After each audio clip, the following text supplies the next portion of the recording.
So what happened, do you think? You said that things seemed very good until you had children. What happened at that point? Money.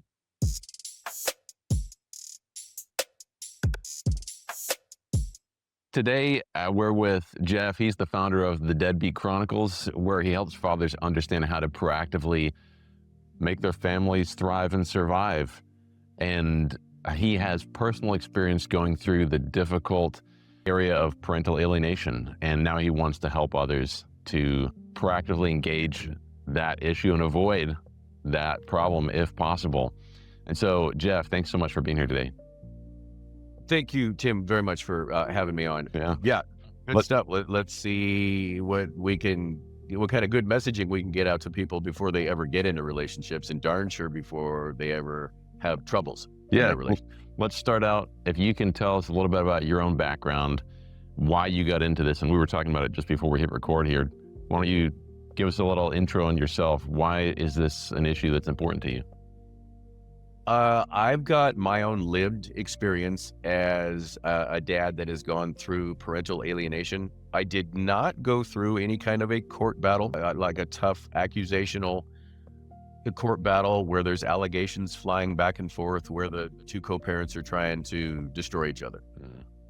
That did not, I did not experience that, but I did experience all of those same results through alienation from my ex, the biological mother of my two kids at 25 and 23 right now. Mm-hmm. Also, my biological mom, my biological mother is a big part of that alienation. She has a terrific relationship with my kids. I don't. And that's unnatural. I think probably everyone in your audience might agree. Also, I have culpability. Let's talk about that too. If there are three main adults involved, in my opinion, with my estranged and alienated relationship with my kids, one party wanted it, the other party is complicit in it, and one party did not want it. And for sure, the did not want it guy was me. Now, when disrespect was going on and things were done behind my back, or I could go on and list all of the, negative stuff, I didn't react to it well. I reacted to it with distaste and anger and things like that. We don't have any situations of abuse. There is one allegation of abuse, and you want me to get into that, or is that too detailed for right now? Yeah, it's fine. If you want to talk about this is how you got into this particular issue, and I think your backstory matters, and I think it's pretty awesome that you're able to say there's things I did that were not good that contributed to this.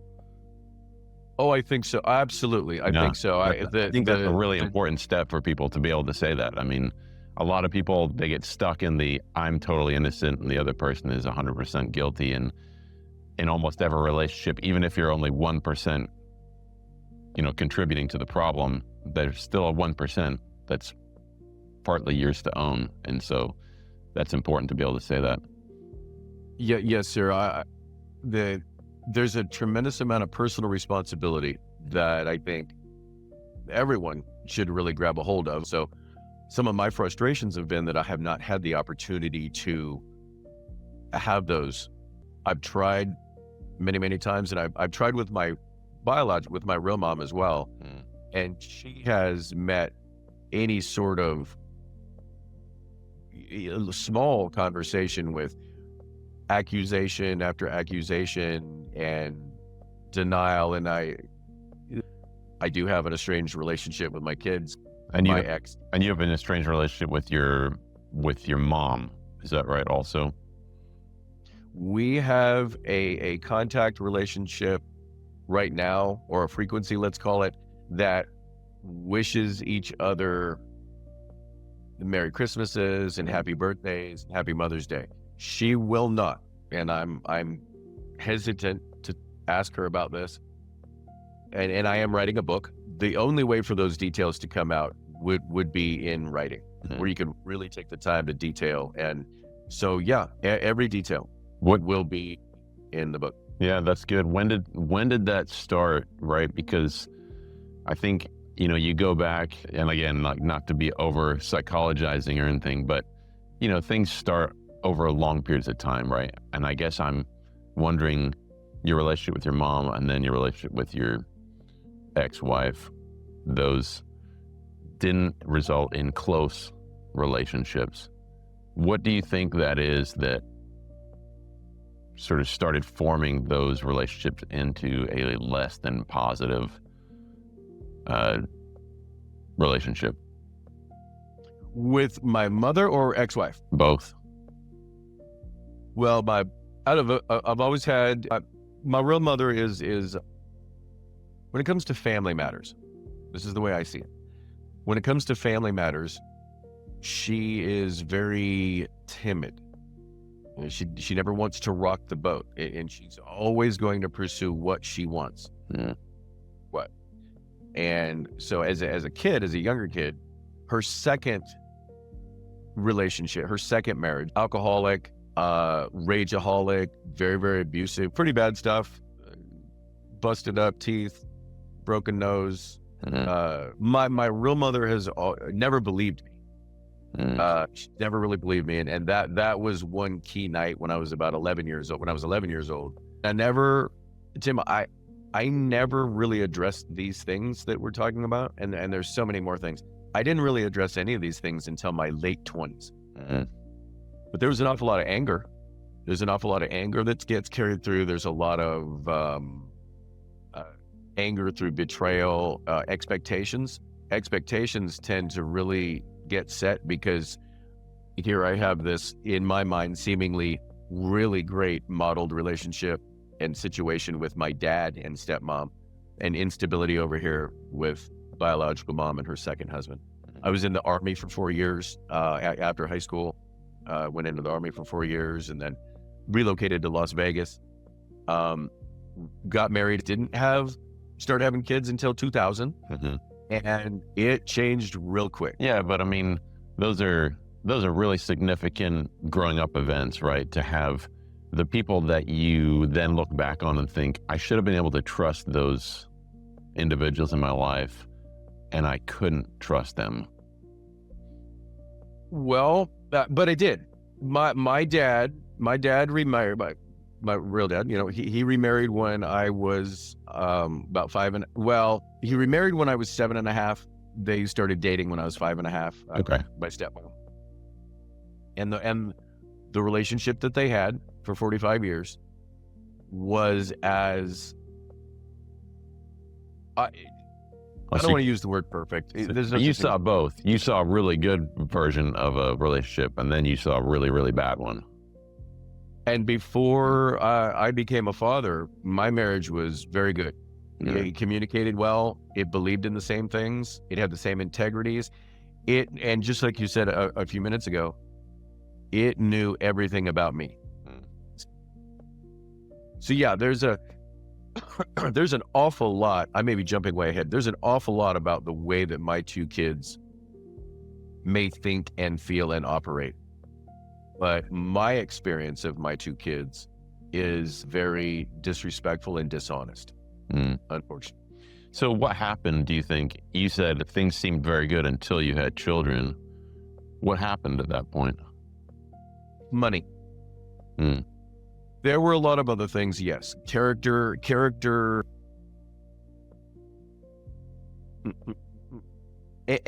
angers and irritations and lack of patience and things like that between any couple, you know, certainly growing. I really tried to bust my rear end in real estate, didn't do good. Heading into divorce, mentally and emotionally, I was not handling it well at all.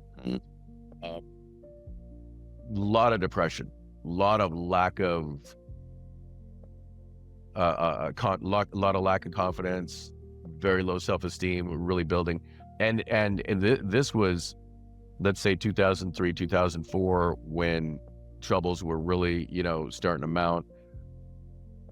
I left the house. We were fighting too much.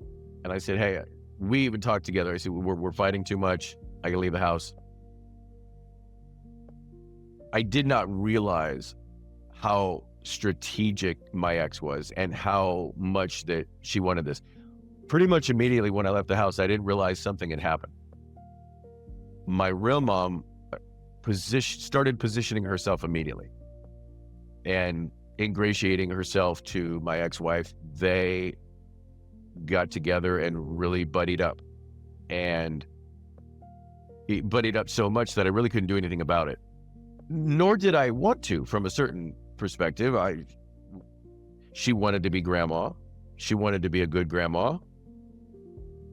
She was being a good grandma. No, going behind my back and stabbing me in the back. No, that's not being a good grandma. But I wasn't really looking at it that way. But just the relationship between grandma and grandkids, why not? Yeah, maybe she was trying to help, and maybe in some part of her was trying to help take care of the kids, would you say? I think that her desire to be a good grandma is very pure. I also know beyond doubt that it runs parallel with making a choice to betray me in very bad ways. And then ultimately, yes, she is an abuser to the grandkids. She is an alienator. She is very culpable in the alienation. I've never had a knockdown, drag out fight with either of my kids. Testy little arguments. I do believe that my ex-wife really steered them down the wrong road to be disrespectful and dishonest. I absolutely do. What do you think she did to do that? What was the kinds of things she would say or do that would point them in the wrong direction? She would oftentimes, my experience of my ex after divorce is that she very much condoned bad behavior. She condoned disrespect. She bolstered dishonesty. And the ways that she did that was, we tried counseling several times with the kids. Didn't work. The school, they went to private school. The school recommended counseling for my son in particular, or he was going to get in trouble. She did that behind my back. She did not want me in the picture at all. And she would do anything, anytime, whatever it was, either little small innuendos all the way up to just absurd lies. And this is the result. My kids are very angry. In 2009, my daughter was 9, and I'm every other weekend dad as far as visitation, but we always lived very close. My ex and I we don't live that far from each other now at all. And so school events, sporting events during the week and all that stuff, I'm still as involved as I pretty much could be, even though she was really trying to edge me out. And that edging out, the efforts of edging me out, pushing me out, grew and grew and grew over the years. And let me include my culpability here as well, running parallel with these things, because while this was going on, I was not performing as I could have professionally with income. I could not keep up with her income-wise at all. She was in a much, much better income position. But I'll give my ex-wife credit for that financial position. She worked hard.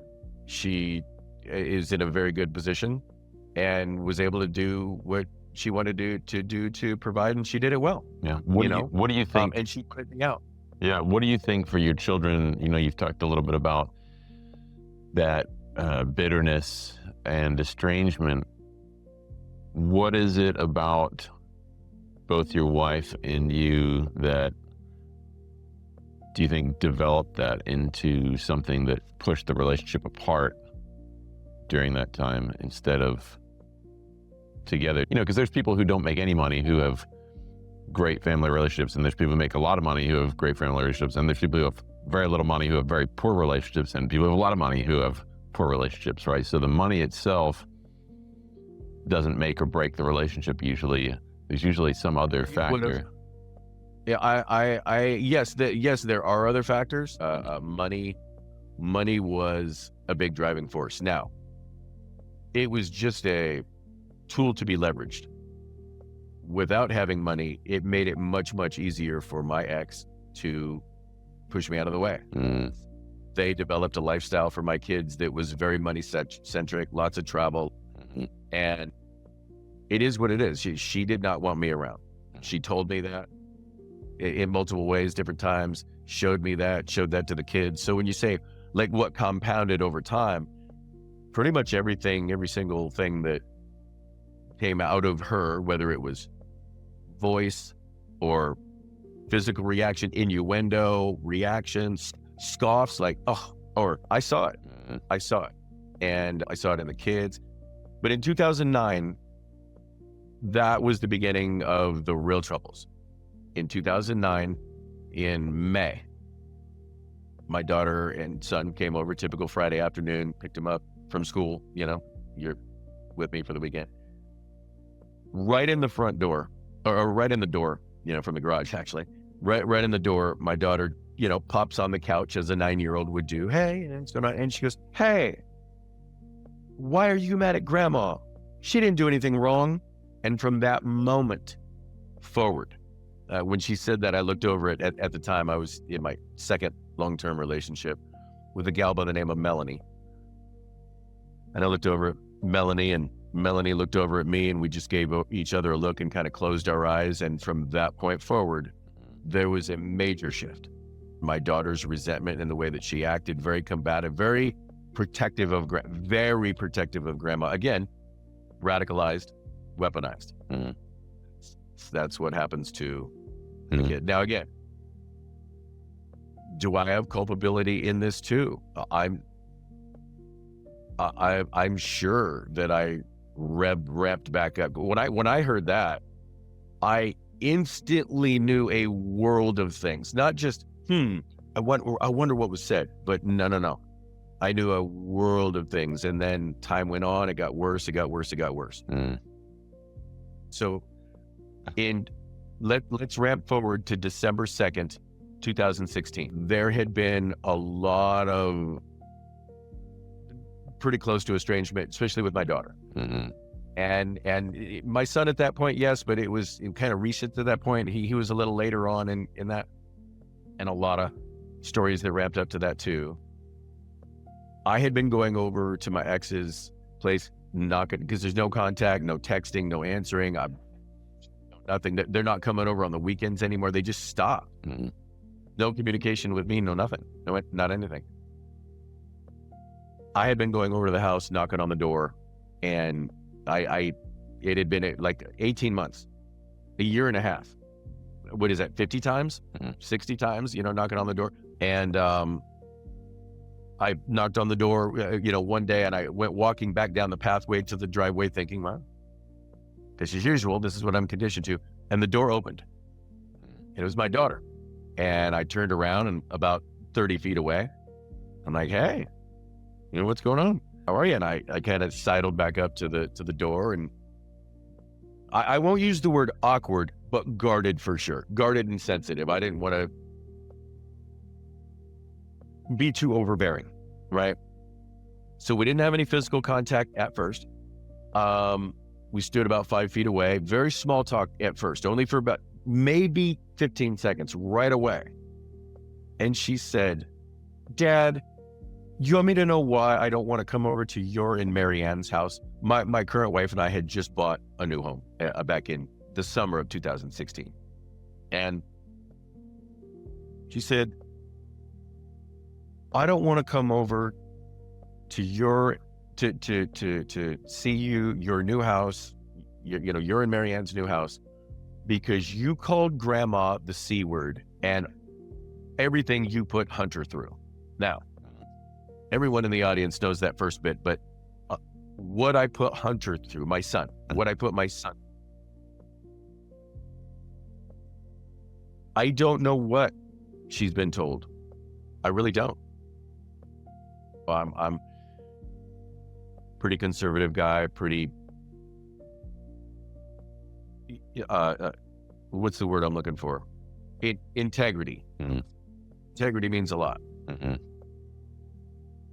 Again, with my examples of my dad and stepmom, my example of my biological mom, integrity and honor are not on that side. So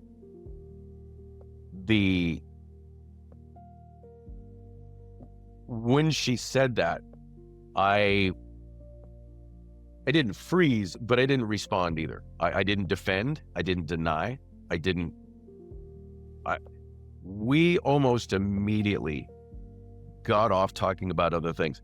She's at the time, very, very good lacrosse player. She's also a great singer. plenty of things to talk about. So I think we got into the small talk. We went, sat on the grass for 45 minutes after that and talked about all kinds of things.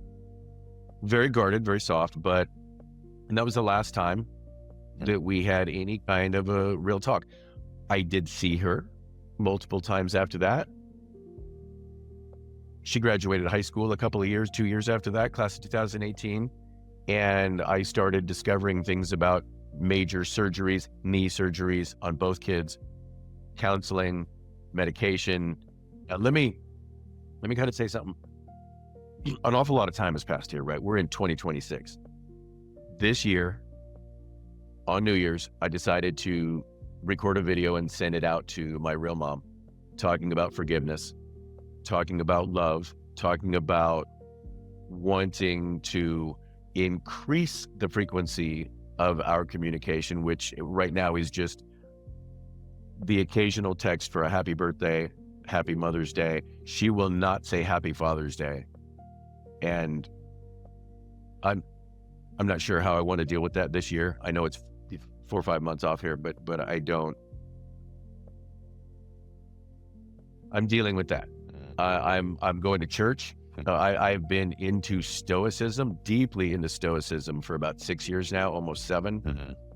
I have with all 4 feet, I want to say, all 4 feet like a dog, just right on into Christianity about the past 9-10 months to specifically address forgiveness. Yeah. Tell me a little bit about that. How's that transformed your view of your own situation? It's a double-edged sword. Because I'm a Christian, so, it's like I think about God being the Father of all fathers. And of course, that we're forgiven in Christ Jesus. How does that relate to what you're experiencing now? It's new for me at 56 years old and getting into the Bible this much. I had never been studying the Bible, going to church with any kind of consistency. I have been, to church before. Why is it, forgive me for skipping around here. Why is it a double-edged sword? Because as I really dive into Bible study and really understand forgiveness and really understand the love that God and Jesus has for us, mm-hmm. and to have trust in the Word and trust in the Bible, trust in God's Word, I understand it very well. I want to understand it even more. It is salvation. I believe, at least at this point, I believe I'm connecting being saved and salvation with believing in the Word of God allows you to mentally feel better. It allows you to mentally give that to God. And I understand that part. Where it's the double-edged sword is there are people on the other sides of this situation that are absolute religious frauds. And it's tough. Here I want to be forgiving, and I am forgiving, but there's no closure, right? There's no closure. There's no communication. So in this video that I sent to my mom at the beginning of this year, just a couple of months back, I was as loving, forgiving, positive, and forward-moving as I thought I could be. And I received a letter from her that was accusational, didn't even come close to addressing anything.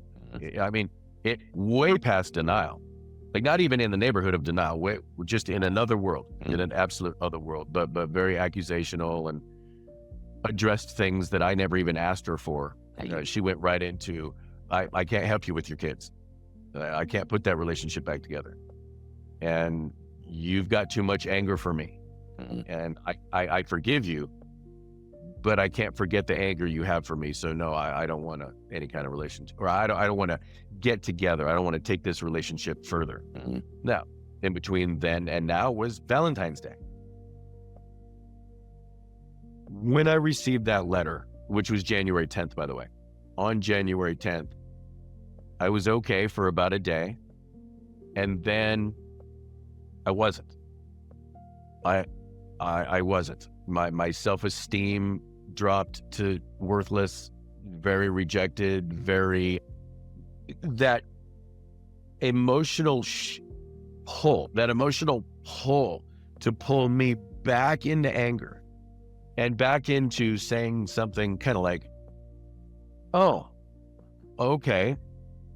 I reached out with good faith, olive branch. You slapped me in the face. Okay, now we're going to turn on that resentment motor. Now we're going to take that little circle of world that you live in, and we're gonna grow it to the big circle of reality of the things that happen. And now I'm gonna go and dictate, and I'm gonna attack, and I'm gonna make you. I'm going to accuse you, and I'm going to set the record straight. And all of those feelings, Tim, they were pulling so hard. Mm. They were pulling so hard, and I knew that. Nope, that's not the way to go. This is the most important thing. Of all the times that rejection came, or those feelings from the past, as a 56-year-old guy, they hit me harder than ever. They absolutely hit me harder than ever. And I had been working on forgiveness long enough, and been working on, going to church, and my wife's got a much larger, broader background with the church than I do. She's, been very helpful, and I've got a couple of buddies that I really bounce things off of, and the forgiveness is still there. It hurts, like it hurts right now talking about it. Like I could picture the letter she wrote. I know every word, and it was not what I was expecting. Would you say that God has helped you to continue to forgive her? 100%. Yes, sir. And I'm not good at it. Yeah. I'm not good at it. I'm trying to get better at it. I will say this. I could get up, I think I may have said it earlier, I could get up on a pulpit right now and promote my mother. I could promote my ex-wife. I could promote my kids. They can't do that. My dad and my stepmom have somewhat recently, back late 2023 and mid 2024. And my kids absolutely had a relationship for a very long time. Tons of normal family things. Taught them how to swim in their pool. Taught them how to ride bikes in that driveway. Grandma and Grandpa's house, very typical. And alienation happens to the rest of the family as well. Aunts and uncles, and my two stepsons. They were alienated from my two stepsons. It is about resolutions. This is not about defaming and putting down and telling stories and saying you suck, to people. It's about, if we're going to talk about these things, they're cautionary tales. Yeah, that's right. But proactively, I'd really like people to think about what's going on when they become parents. There's so many pressures. Yeah, I was going to say, what's your being proactive when they become parents? What is it that you suggest or recommend that people do? This is part of your Deadbeat Chronicles. And I was thinking about parental alienation before we started this.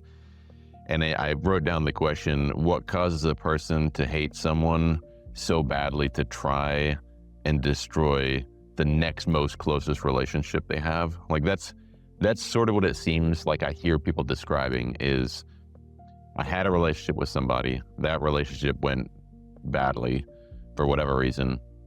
And now what's happening is one or both people want to dismantle a secondary relationship that this person has with somebody. And I thought about it in two ways. Either that way, I'm bitter, I'm hurt, and so I want them to also be hurt more. That's one way to look at it.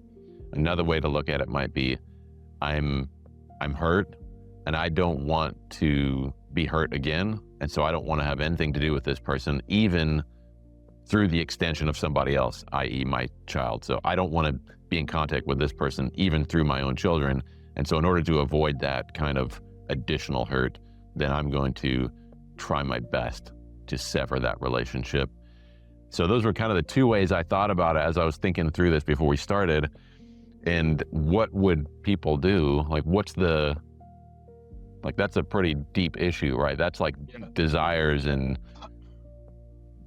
pain over time, fears and all kinds of things. So what is it that you have learned from even the interviews with the judges and your own experience that, apply to your mission of helping people navigate this? Multiple things. To start with, know yourself. Know yourself. Ego death. I think ego death is a funeral that should happen for us daily. Let me say that again. I think ego death should be a funeral that should happen for all of us daily and proudly. Conversations. So proactive, what sort of traumas, angers, opinions, and structures is anyone, male or female, mom or dad, husband or wife, well, husband or wife before mom and dad, right? It's not enough. God. And this is new for me. This is 9-10 months, whatever, it's been new talking this much about God and Jesus in the Bible for sure. Going back to the what would I suggest about proactivity? I used to think that there was just this common basic set of virtues, like almost a ground floor that we all resided at, unless someone was a criminal. And here I am, I'm married. This is not a criminal. I'm married to someone. My real mom, she's not a criminal. There were certain things that people just wouldn't do, and they did. And so I think to have conversations, growth conversations, vulnerable conversations, surrender. I think the ego is so strong, and you take that ego that is so promoted in that individualism, and then you expose it to everything that's not being taught in public education, not being supported in media, entertainment, or social media. And we're seeing relationships really fall apart a lot easier than ever before. And I think proactively for individuals to realize before they ever get into relationships, what is marriage? What are the mechanical parts of marriage? What are the technical, contractual parts of marriage with the state you get married in? What are the court systems like? Are you the couple like I thought? We're never going to hit court. We're not going to have these troubles. Even when we got divorced, it was not a bad divorce. It was no custody battle at all. I took a lot of things hook, line, and sinker. So how would I be proactive for that? I thought that we did have conversations. So it really is on an individual basis. I would encourage the fellas and the gals out there, be more humble. If you're going into a relationship with high expectations, that's going to be troublesome. If you're going into a relationship both seeking expectations from something higher, like God, I think you've got a much better chance at success. Yeah. Even if your marriage dissolves, I think you have a much, much higher chance of a great co-parenting situation. What's going to happen when your ex-wife that you divorced dates someone else, and vice versa? What's going to happen when those blended families grow? Because it's going to happen, Yeah, no, that's interesting. It sounds like what you're saying. Also, Tim, real quick, it's in the current nature of family law in divorce. The strategies and the procedures are. Let me start over. Forgive me. I have talked to enough judges now. The judges are not the problem.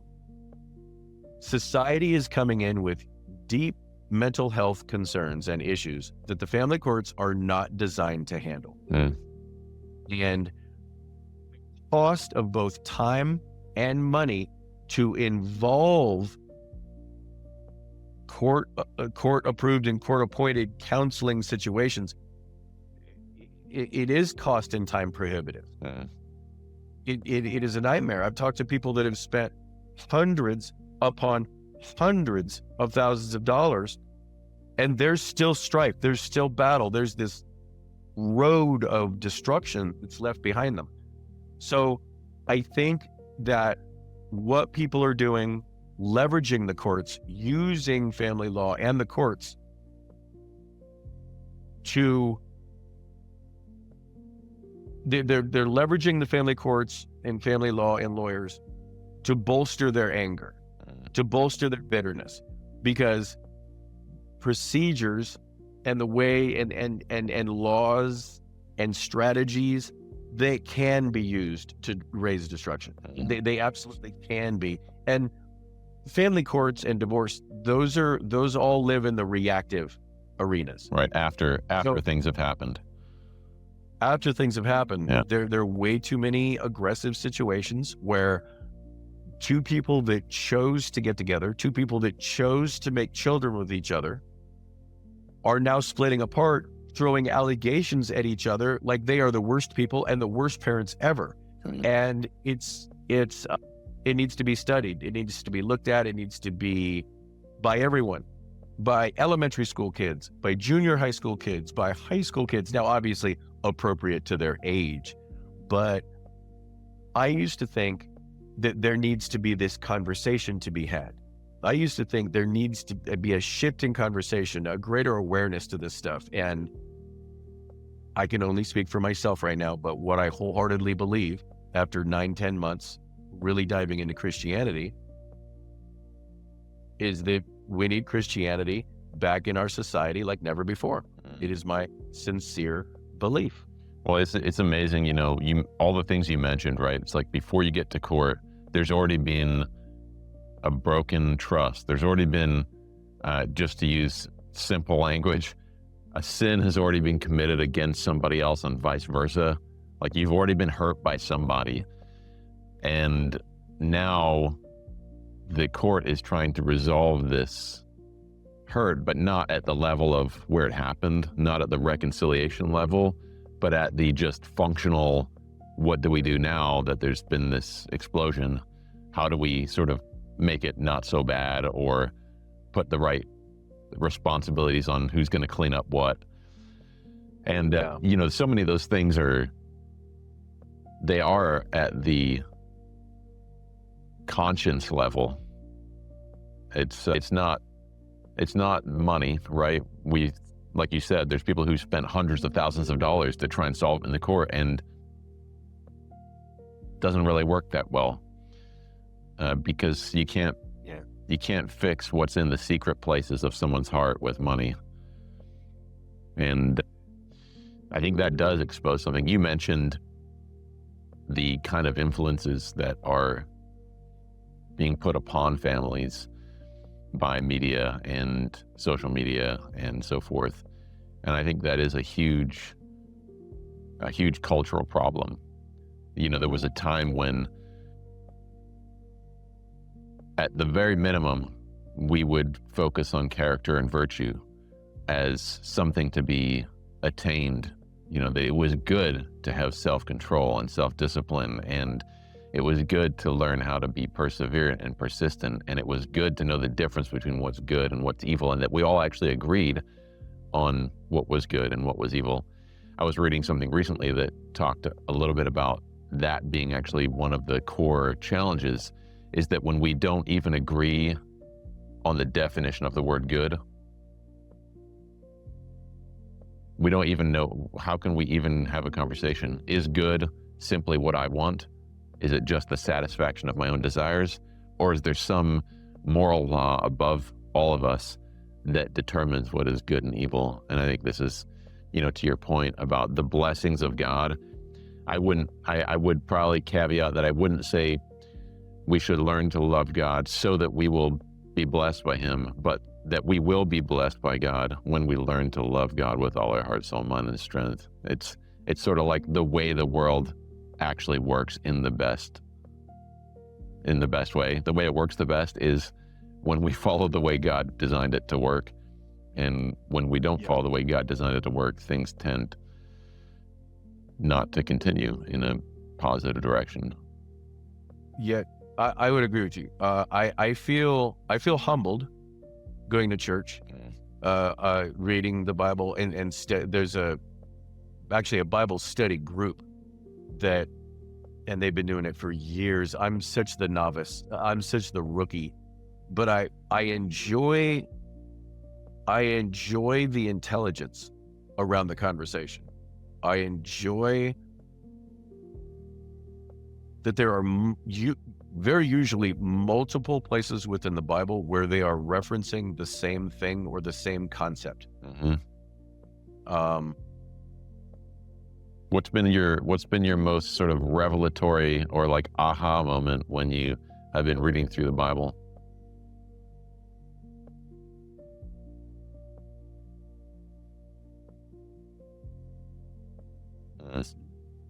Let me make this point though. You had asked the question a little bit earlier about proactivity, and I forget kind of how you worded it, but my ex-wife and I both brought our wounds from previous lives, not necessarily previous relationships. We were pretty darn young. We were 22 when we got married. So we brought whatever those previous wounds were. And those insecurities for whatever those experiences were in our childhoods, in our respective childhoods, and that had us acting certain ways. My way was always looking for approval, Mr. Nice Guy. Way was superior authority. Those two things coming together, that didn't work out well. After divorce, it got so much worse. Well, my wife and I, before we got married, we used to say, or when we got married, we used to say, man, I was doing pretty good when I was single, and then we got married, and it was like, it can't be me, it must be you. That's the problem. And only to realize that it was actually me all along. And those things were just brought out by our relationship, and the things that were inside then came out. And this is a biblical idea, from James, that what causes sin and quarrels among you, or what causes fights and quarrels among you, is it not this, that your desires wage war within you? And so you have these desires, and now you have two different desires, and they're not the same, and so they're fighting against each other. And so the real problem is in here, not out there. And I think America needs more angry dad energy. I do. I think, and what I mean by angry dad energy is mom and dad are home, or maybe mom and dad get home from someplace, get home from work. Kids are at home, get a little unruly, or maybe the kids have some friends over and things are getting a little unruly. Dad regulates. I didn't say abusive. I didn't say violent. I didn't say aggressive. I said angry dad.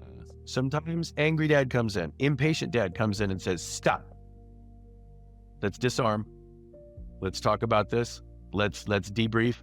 And now let's move on. Yeah, men really learning how to lead their families. Yeah, that's really good. Yeah, I got a second chance. Second chance with an absolutely wonderful woman who facilitated my ability to raise her kids and be a big part of that. She also facilitated the ability to have a really good communicative relationship with two different biological dads that I could share things with. And so again, I have a very these two stories could not be, these two lives that I led could not be much different. Yeah, it could not be more different. Yeah. That's pretty great. I mean, that's a blessing, right? That God would give you the insight to be able to see, maybe, to be thankful maybe for what you have now, that maybe you wouldn't have even noticed if you had just had it right off the bat. You mentioned gratitude. I have really understood gratitude from a different perspective, really diving into the Bible. And the greatest tool is something that I can literally turn on, toggle up, just like a light switch, is gratitude because I know for sure, because I've tried so hard to get there. It was hard. It was really, really hard. I think we live in a very beautiful home. I think we're both healthy and athletic and able to do things, my wife and I. We've got good, reliable vehicles. We've got good brains and hearts to do things in the social or community world or the professional world and all these things. Material-wise, sometimes when I'm having a really down day, all the material things don't mean a thing. And I know they don't. I'm appreciative of them, but I'm like, no. But gratitude is the first toggle for me for forgiveness to take hold, because forgiveness it's tough. It's tough because forgiveness, you kind of like, hey, I forgave you. I don't forgive you. It's like you want that reciprocation, and forgiveness doesn't work that way. And it took a while for me to learn that. No, it doesn't. And forgiveness is hard because it's not, especially if the other party hasn't recognized they did something wrong, then forgiveness can be difficult because it's going to be a continual thing that you're going to do for potentially your whole life. You're going to keep forgiving that person, just like Jesus does when he says, they know not what they do, I'm going to forgive them. It's like, I think there's something to that shows us, even under the worst of circumstances, that Jesus understands our suffering and even being misunderstood and being lied about, and that we can relate to Jesus. Jesus can relate to us because he knows what that's like. And I think that is an amazing avenue for God to open someone's eyes to go, I can forgive someone else even if they don't reciprocate. I agree with you humbly. When I'm in church, or I'm a bit of a YouTube junkie. I can scroll, and my algorithm, as you can imagine, over the past 6, 7, 8 months, has really leaned into a lot of different little shorts from a pastor in Dallas or a pastor in Tennessee, or maybe they have a YouTube channel or something like that, or maybe some Wes Huff. Watching Wes Huff and stuff like that. But I understand forgiveness different now. To follow the word of God in understanding forgiveness is so much different than trying to figure it out on my own. But there's something different about Christianity.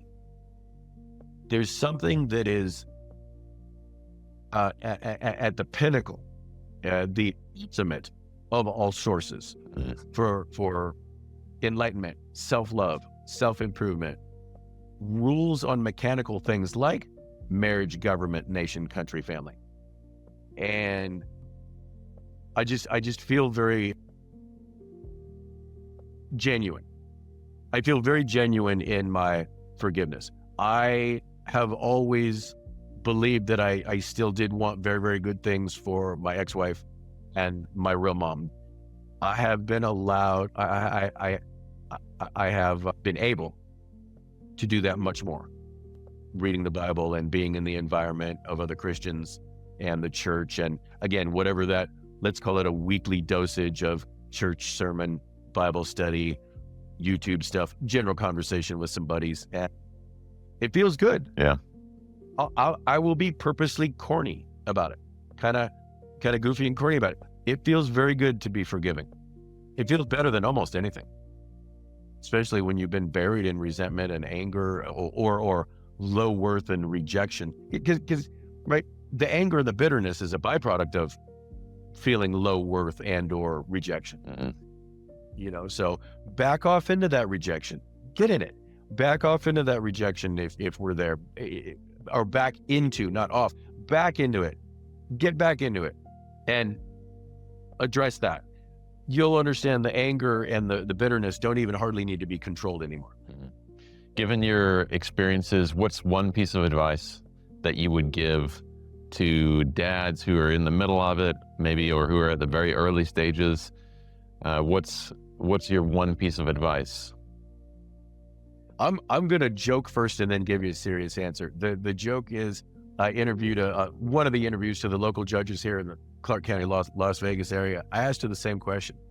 What do you suggest to families to make the best of it? She said kind of jokingly, "Don't get married, don't have kids."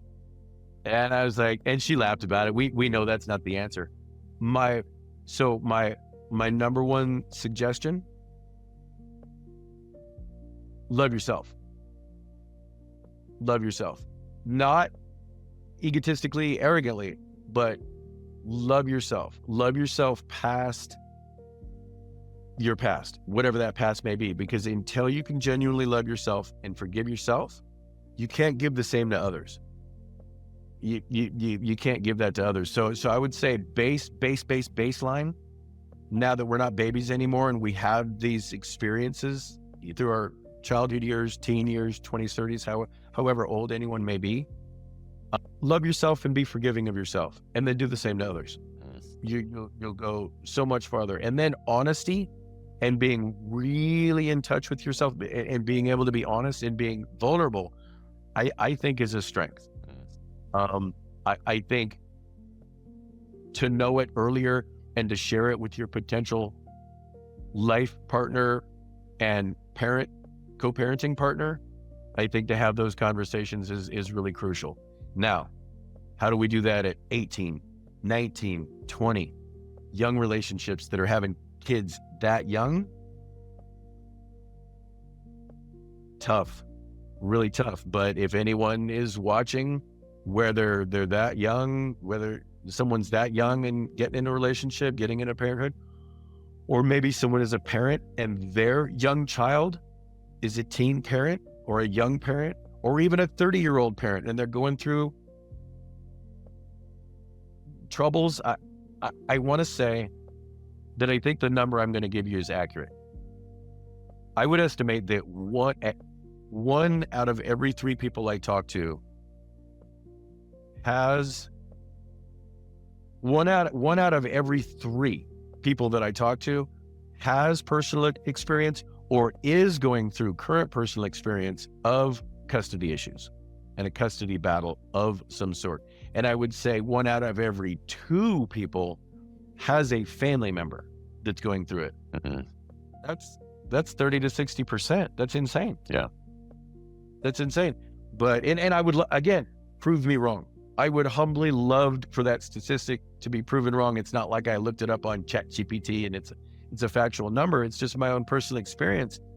And the more that I do this show, the more people that I talk to, people that I've talked to that I've known for years, I had no idea went through or are currently going through custody battles with allegations that are absurd. So it's a real, that's a real complicated thing. And if estrangement is so deep that it makes reconciliation impossible. Even if there is another relationship that's created, it's got to be some kind of a new relationship. There's nothing in the past that can be reconciled. It's too so divided. I don't know if I'll ever speak to my daughter or my son again. I don't for sure. And if I do, I know that I know that I would have no problems expressing love, but love is an action. Love is an action. So I don't know. I know that my genuine good wishes and feelings and love for my kids and their success and good relationships and great families and, you know, whatever life could hold. I also have my opinions there.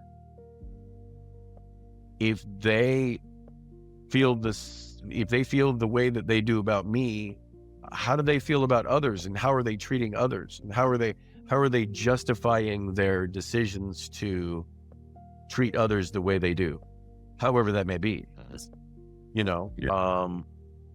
So I'm in the position now, I'm still dad, I'm a stepdad to 2 young men that are starting their lives. I would like to be grandpa. I have those dreams and hopes and all that stuff. So where do I go from here? Man, right now I struggle to imagine moving forward without God. Mm. And my wife, she has to go through a lot, or she has gone through a lot. We're still going through a lot together. We have a great life, great days, great marriage, great love for each other. Sometimes I have heavy days. Some days there's no trigger whatsoever. So, yeah. Well, I'm going to leave us with my favorite verse from Psalm 27. And that goes, my dad passed away 16 years ago now. And, I think when our parents struggle in certain ways, Psalm 27 tells us that when our mother and father leave us, the Lord God will take us in. And so for all of those who are looking for direction from a father figure, that includes myself, that God really is our Heavenly Father, and we can ask Him for help to navigate the complexities of whatever difficulties we find ourselves in. So thank you, Jeff, for all your time today. I really appreciate it. Hey, it was a pleasure. I'd love to jump on again and talk with some of your audience. Awesome. Fellow fathers and friends, so glad you could join us for this episode. To stay connected, visit our website at fatherandfriend.com. Sign up for our monthly newsletter or follow us on Facebook, Instagram, and other social media sites. Until our next episode, keep showing up, loving deeply, and making an impact for the good of your family. Thanks for listening, and we'll see you next time on Father and Friend.